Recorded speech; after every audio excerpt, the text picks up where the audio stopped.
और वो वक्त याद करने के लायक है जब मूसा ने अपनी कौम से कहा था कि भाइयों, तुम मुझे क्यों ईजा देते हो, हालांकि तुम जानते हो कि मैं तुम्हारे पास अल्लाह का भेजा हुआ आया हूं।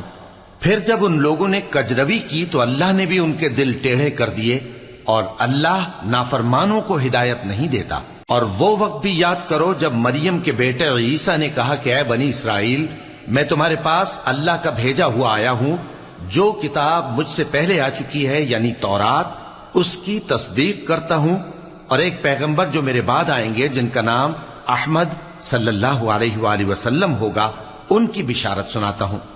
फिर जब वो उन लोगों के पास खुली निशानियां लेकर आए तो कहने लगे कि ये तो सरासर जादू है, और उससे ज्यादा जालिम कौन के बुलाया तो जाए इस्लाम की तरफ, और वो अल्लाह पर झूठ बोहतान बांधे, और अल्लाह जालिम लोगों को हिदायत नहीं दिया